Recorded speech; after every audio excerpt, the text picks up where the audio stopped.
हाँ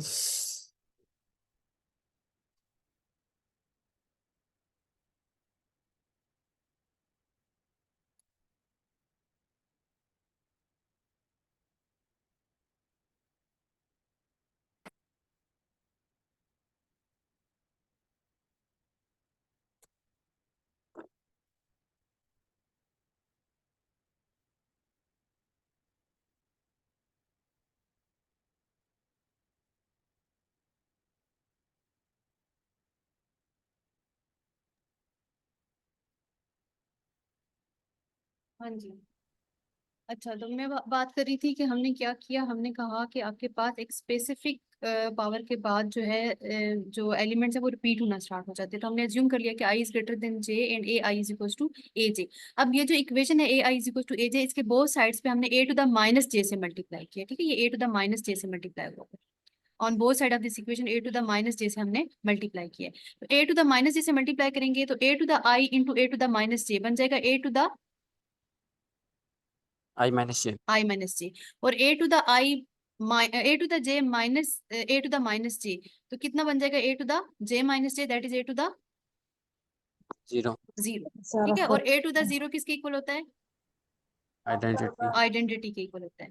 ठीक है, और यहाँ से आई माइनस जे जो आया है ना, ए टू द आई माइनस जे, उसको हमने आई माइनस जे को हमने एज्यूम कर लिया है equals to r. Sí, aquí.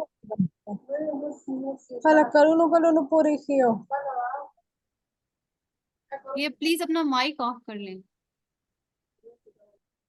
अपना माइक आप ऑफ कर लें। आप अपना माइक सिर्फ तब ऑन करें जब आपने कोई क्वेश्चन करना। ठीक है, तो आई माइनस जे को हमने एज्यूम कर लिया आर, तो ये हमारे पास आ गया। ठीक है, आई माइनस जे को हमने आर एज्यूम कर लिया। अब हमारे पास देखिए ये आ गया था, ये हमारे पास इक्वेशन आ गई। ठीक है, a to the i minus j is to a to the zero.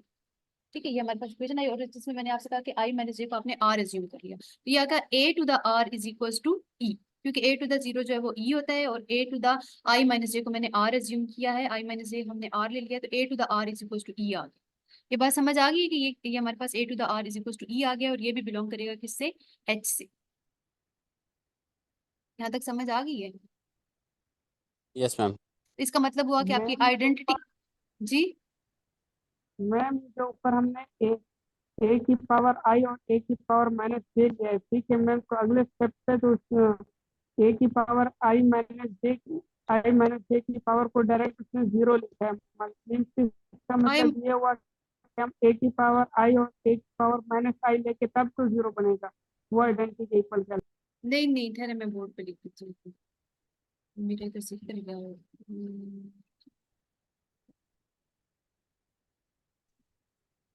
मैं ये स्टेप लिखती हूँ। हमने क्या किया,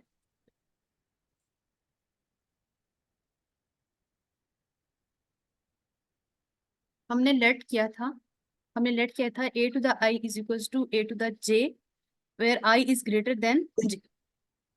ठीक है, ये स्टेप तो आपको समझ आ गया। यहाँ मैंने आपसे कहा कि एक स्पेसिफिक उसके बाद पावर के बाद ये रिपीट होना शुरू हो जाएंगे, तो हमने ये एज्यूम कर। अब यहाँ पर मैंने आपसे कहा कि यहाँ पे बोथ साइड जो है उसको आप मल्टीप्लाई कर लें a to the minus j. Both sides को हमने मल्टीप्लाई किया a to the minus j, ये क्लियर है? ये आ जाएगा e to the i minus j, और ये आ जाएगा a to the j minus j. Zero. ठीक है, a to the j minus j that is a to the zero. ये आ गया a to the i minus j is equal to ई। और यहाँ पे मैंने अज्यूम किया है कि let i minus j is equal to r. ठीक है, आई माइनस जे को मैंने अज्यूम कर लिया आर। ठीक है, आई और जे जो है आई ग्रेटर देन जे है, इंटीजर्स हैं, आई ग्रेटर देन जे है, तो i minus j are equal to r होगा। तो आर क्या बना? अगर आई ग्रेटर देन जे है और ये इंटीजर्स हैं, इंटीजर पार्ट्स हैं, तो ये क्या बनेगा? आर क्या बनेगा? R is a natural number. Obvious सी बात है, आई ग्रेटर देन जे है और दोनों इंटीजर्स हैं, तो आपके पास ये क्या बनेगा? एक नेचुरल नंबर बनेगा। ठीक है, आपके पास ये आ गया natural number. That means r must be greater than zero, because i is greater than j, तो आर पॉजिटिव ही होगा और नेगेटिव नहीं होगा। ठीक है, सो यहाँ से आपके पास आ गया a to the i minus j को मैंने ले लिया हुआ है आर, तो a to the r is equal to e, ये बात कर रही थी। अब बताएं, अब समझ आई है?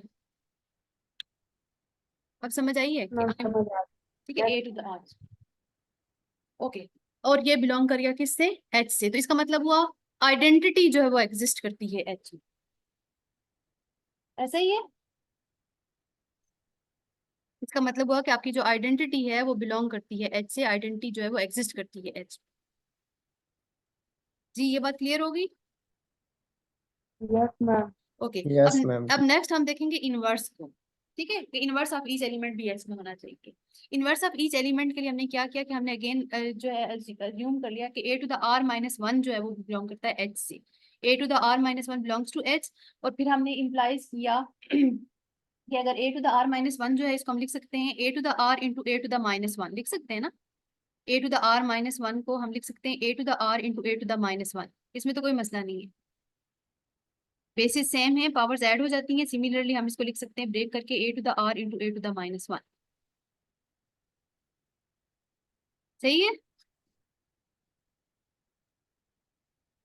Yes ma'am. ठीक है, और a टू द r किसके इक्वल आया है? a to the r is identity. Identity. Identity. तो a टू द r की जगह हमने लिख दी आइडेंटिटी, ये हो गया e इंटू ए इनवर्स। और e to the e into a inverse किसके इक्वल होगा? A inverse. A inverse. और ये भी किससे बिलोंग करेगा? एच से। एच से। तो आपका इनवर्स भी एग्जिस्ट कर गया एच। ठीक है, आइडेंटिटी भी आ गई, इनवर्स भी आ गया। क्लोजर लॉ ऑलरेडी था, वो हमारी अजम्पशन थी। ठीक है, देखें हमने हमारी अजम्पशन ही थी क्लोजर लॉ। किधर गया ये? A belongs to H, b belongs to H, this implies that a b belongs to H. ये भी होल्ड की, आइडेंटिटी भी एग्जिस्ट की, इनवर्स भी एग्जिस्ट किया एच में। तो एच क्या बन गया? क्लोजर लॉ भी है, आइडेंटिटी भी है, इनवर्सेस भी हैं, तो एच क्या बन गया? एच इज द सब ग्रुप। सब सब सब ग्रुप ऑफ ग्रुप। जी। और हमने यही प्रूव करना था कि अगर क्लोजर लॉ होल्ड करता है तो एच जो है वो that is the subgroup of G. तो हमने देखा कि अगर क्लोजर लॉ होल्ड करता है तो हम इजीली प्रूव कर सकते हैं फॉर अ फाइनाइट सेट कि आपके पास क्या है, कि आपके पास जो एच है that is the subgroup of G. तो इस रिजल्ट में हमने क्या किया, हमने अज्यूम किया पहले कि जी इज द सब ग्रुप, तो ऑटोमेटिकली अगर जी सब ग्रुप है तो क्लोजर लॉ होल्ड करेगा। ठीक है, तो जो आपका नेसेसरी पार्ट है उसमें तो कोई मसला नहीं था। सफिशिएंट पार्ट में हमने कंडीशन को अज्यूम किया है और प्रूव किया है ये, क्योंकि क्लोजर लॉ इटसेल्फ था तो हमने आइडेंटिटी और इनवर्स प्रूव करना था। तो हमने आइडेंटिटी और इनवर्स से प्रूव कर दिया, तो ये प्रूव हो गया कि H is the subgroup of G. अब बताएं इस रिजल्ट की समझ आई है? यस मैम, आ गई है। अब नेक्स्ट जो है ना, ये हमारा लास्ट थ्योरम है जो मैं भी करने लगी हूँ ना, तो मेरे ख्याल से काफी है इतना। ठीक है, नेक्स्ट रिजल्ट हम कर लेते हैं ताकि रिजल्ट खत्म हो जाए, तो नेक्स्ट जो हमारा होगा ना उसमें फिर हम एग्जाम्पल्स डिस्कस करेंगे। तो अभी मैं लास्ट करने लगी हूँ जो कि हमारा एक रिजल्ट है। ठीक है,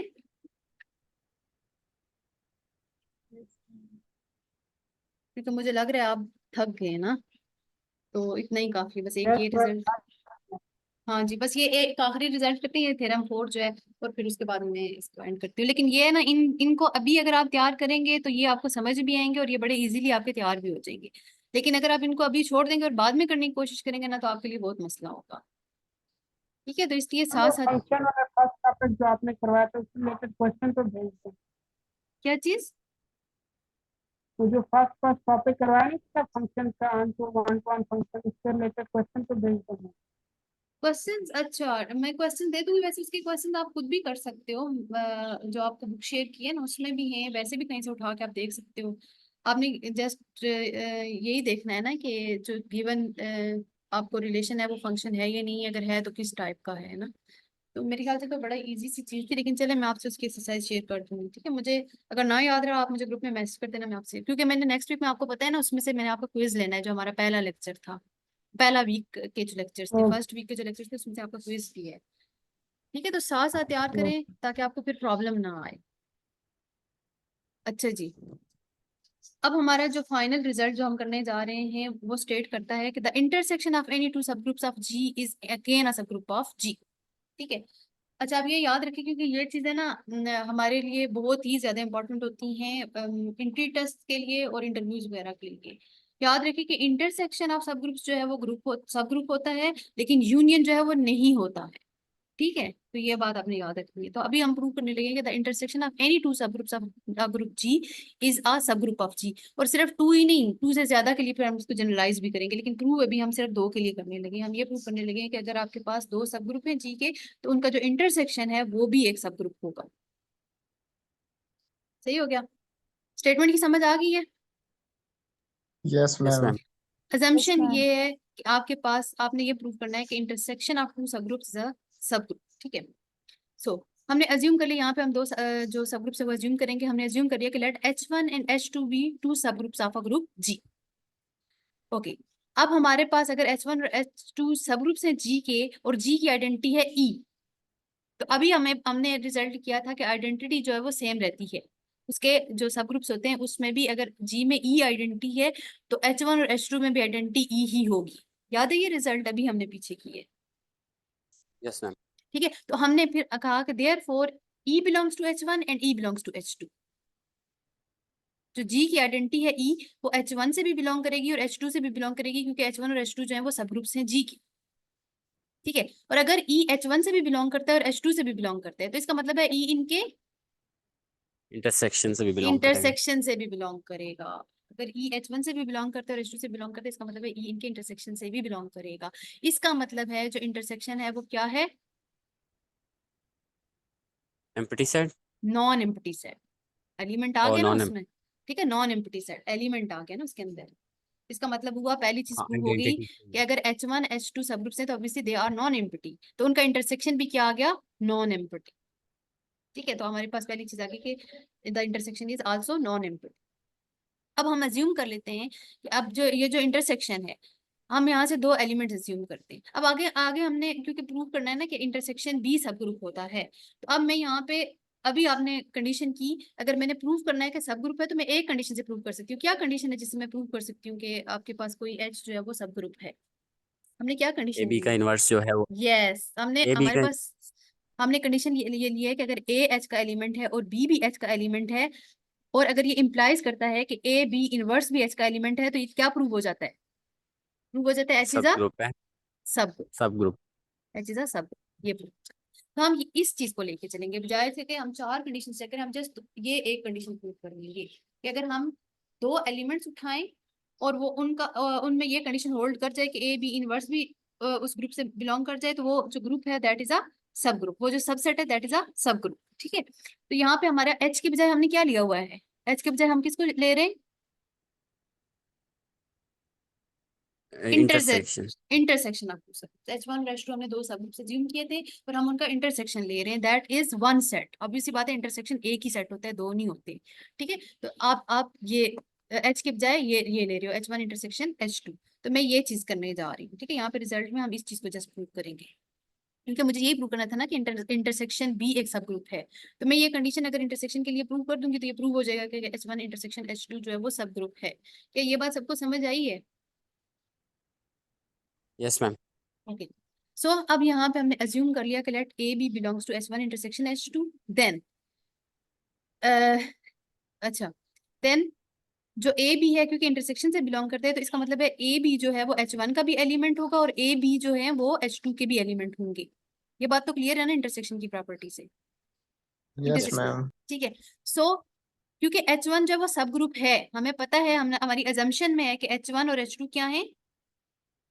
सब ग्रुप सब है। सब तो ग्रुप। अगर सब ग्रुप हैं और ए बी उनका एलिमेंट है तो ऑब्वियस सी बात है ए बी इनवर्स भी H1 से बिलोंग करेगा और ए बी इनवर्स भी H2 से बिलोंग करेगा, because H1 and H2 are the subgroups, सब ठीक है। सो अगर ए बी इनवर्स H1 से भी बिलोंग करता है और ए बी इनवर्स H2 से भी बिलोंग करता है, तो इसका मतलब है ए बी इनवर्स किससे भी बिलोंग करेगा?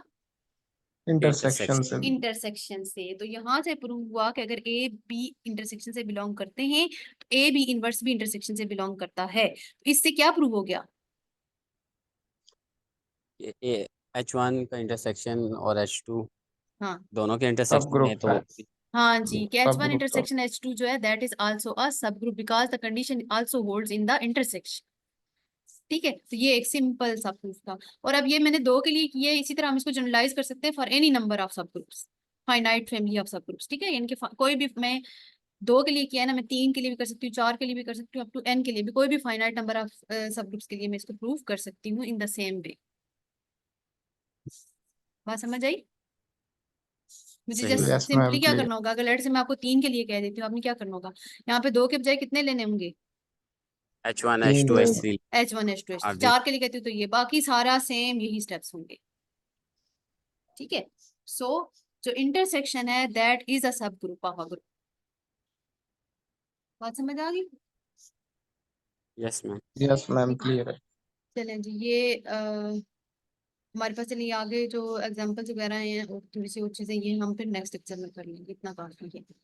हाँ जी, बाकी लोग बताएं जरा समझ आई है या नहीं आई है? बाकी लोगों को समझ आई है? एक दो लोग तो पार्टिसिपेट कर रहे हैं ना क्लास में, तो 3 लोग। बाकी से पूछ रही हूँ, आपको समझ आई है नहीं आई? कोई है भी कि नहीं?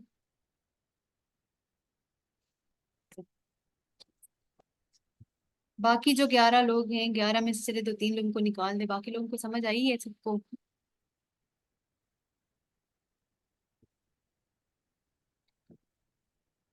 लगता है कोई भी नहीं सुन रहा। अच्छा चले, कुछ ना समझ आई हुई तो नेक्स्ट लेक्चर के स्टार्ट में आप मुझसे पूछ लीजिएगा, ठीक है?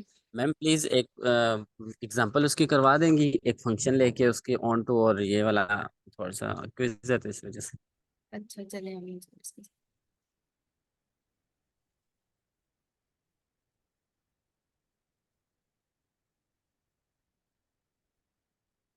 सिंपल से मैंने जो एग्जांपल्स करवाई थी उनकी आपको समझ आ गई थी? लेट्स से मैं लिखूं y इक्वल्स टू स्केल। हाँ मैम, ये तो कर लिया था, क्यूब वाला किया था। कर लिया था ना? अच्छा, इसमें मैंने सबसे इजी वे क्या बताया था? इसको सबसे पहले आपने क्या चेक करना होगा, ये मैम, फंक्शन क्या क्वेश्चन? जी, आपने सबसे पहले चेक करना है ये फंक्शन है या नहीं है। फंक्शन है या नहीं है के लिए मैंने सबसे इजी मेथड क्या बताया था इसको चेक करना? क्वेश्चन के लिए पहले तो ये चेक करेंगे ना कि जो मैंने आपको इक्वेशन दी हुई है वो फंक्शन भी है कि रिलेशन है। उसके लिए मैंने सबसे इजी मेथड क्या बताया था? ग्राफ। Vertical line test. हाँ जी, वर्टिकल लाइन टेस्ट। उसके लिए आपको इसका ग्राफ बनाना पड़ेगा। ग्राफ बनाना आता है आप लोगों को? जी यस आता मैम. है। ठीक है, आप ग्राफ बनाओगे, ग्राफ पे वर्टिकल लाइन टेस्ट करोगे, वर्टिकल लाइन से आपको पता चल जाएगा कि ये फंक्शन है या नहीं है। अगर ये फंक्शन होगा तो आगे आपने काम करना है, अगर फंक्शन नहीं है तो क्वेश्चन वहीं खत्म हो जाएगा। जरा टाइप तो फिर उसकी आएगी नहीं ना, टाइप तभी आएगी पहले तो उसको फंक्शन होना चाहिए। बात समझ आई सही है? मैम। ठीक है, तो अगर मैं इसको स्केच करूंगी ना तो ये मेरे पास parabola passing through the origin बनेगा, और इस पे मैं वर्टिकल लाइन करूंगी तो ये की पॉइंट पे कट करेगा, it means it is a function. Function. अब आगे आ जाती है टाइप। टाइप के लिए आपने दो चीजें की थी, आपने दो देखे थे, एक आपने किया था 1 to 1 और एक आपने किया था ऑन टू। ये दो जी। टाइप्स हमने की थी ना। अच्छा, मैंने क्या बताया था 1 to 1 फंक्शन क्या होता है? What is 1 to 1 function? 1 to 1 जिसमें डिस्टिंक्ट इमेज हो, हाँ जी, एक ही। डिस्टिंक्टनेस हो, यानी कि अगर आपके पास इमेजेस सेम है, phi of x1 is equal to, मैंने आपसे कहा था कि फाई ऑफ x2 है, this must implies x1 is same as x2। क्या अगर ये डिफरेंट है तो ये भी डिफरेंट होने चाहिए। अगर मैं कन्वर्सली देखूं तो x1 is not equal to x2 always implies that phi of x1 is not equal to phi of x2। ऐसे भी लिख सकते हो ना इस चीज को। दोनों में से कोई एक कंडीशन सेटिस्फाई हो जाए ना। सेम ही है ना, दोनों सेम ही कंडीशन है, phi of x1 is not equal to phi of x2। अगर ठीक। एलिमेंट सेम नहीं है तो इमेजेस भी सेम कभी भी नहीं होने चाहिए। इमेजेस सही। तभी सेम होने चाहिए जब एलिमेंट्स है, मतलब एक ही बात कर रही हूँ ना, चाहे इधर से देखे इधर से देखे, एक ही बात। ठीक हो गया? ठीक है। अब आपने यहाँ पे इस चीज का गौर करना है कि मैं इनपुट दूं तो मेरे पास हमेशा डिफरेंट इमेज आनी चाहिए। अब यहाँ पे देखिए, इनपुट लाइक आप दें 1, क्या आएगी आउटपुट? 1 आएगा। 1 आएगा। अगर मैं दूं -1 तो क्या आएगा? 1 आएगा। 1 आएगा। तो क्या मसला हुआ? क्या मसला हुआ? Then एलिमेंट तो मैंने डिफरेंट लिए, मैंने लिया 1 इज नॉट इक्वल टू -1, लेकिन इधर क्या हुआ?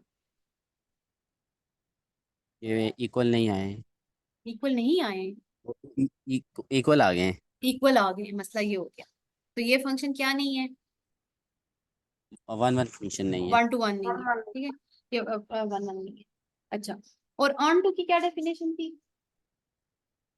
ऑन टू के लिए एवरी एलिमेंट ऑफ बी जो होने चाहिए वो एटलीस्ट एक एलिमेंट जो है सेट ए का, इस तरह का कुछ था। नहीं नहीं, रेंज मैंने आपसे कहा था, रेंज ऑफ रेंज की। Range of f is equal to set b की होनी चाहिए। यस, सेकंड सेट के या वाई के या जो भी सेकंड सेट है उसके होनी चाहिए, ठीक है।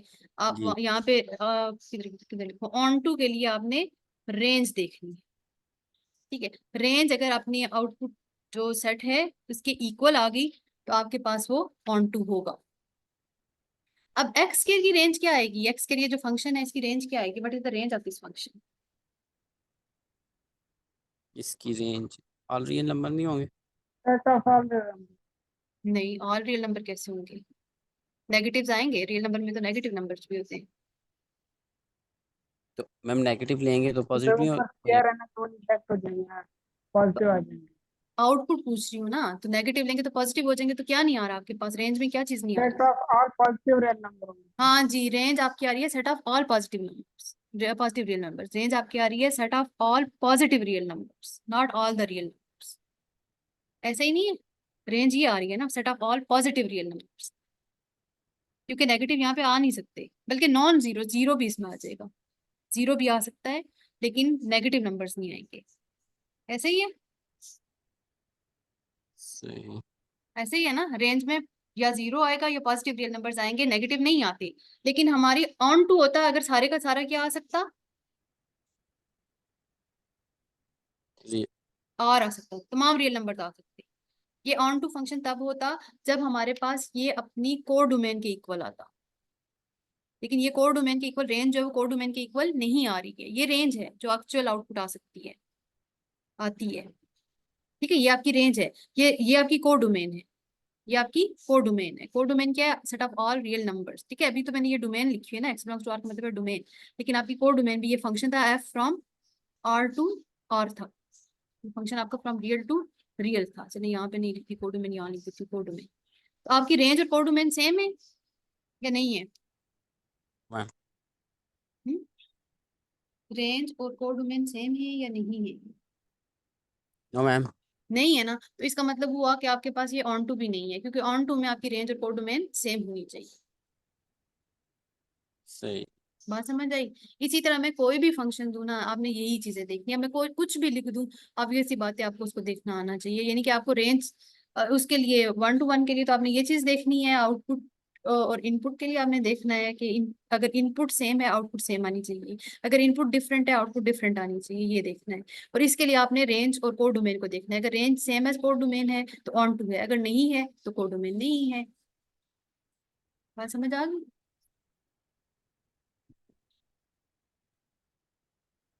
हाँ है ना, बात समझ आई है या नहीं आई है?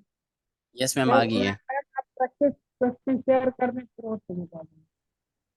इलियास आपकी आवाज कट रही है, मुझे समझ नहीं आई आप क्या कह रहे हैं। मैम वो प्रैक्टिस क्वेश्चन इसलिए लेके शेयर कर दें ताकि ना ठीक है, मैं प्रैक्टिस हो प्रैक्टिस जाए तो। क्वेश्चन, ठीक है ठीक है, मैं प्रैक्टिस क्वेश्चन आपसे शेयर कर देती हूँ, मैं प्रैक्टिस क्वेश्चन आपसे शेयर कर देती हूँ। मेथड सेम ही रहेगा, मतलब चीजें यही देखनी है इसमें, ठीक है। तो क्वेश्चंस मैं आपसे शेयर कर देती हूँ ताकि आप प्रैक्टिस कर लें, ठीक है। और कोई क्वेश्चन, और कुछ पूछना है किसी ने? यार ये नो बाकी मैम। सारे लोग मुझे नहीं सुन रहे हो, आप लोग क्यों नहीं रिस्पॉन्ड कर रहे?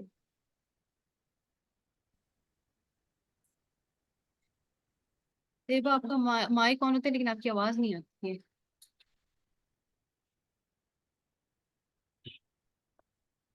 अच्छा चलें जी, ये ठीक हो गया, काफी है इतना lecture. Yes ma'am. Yes ma'am, काफी। चलें जी, इसको आपने कर लेना है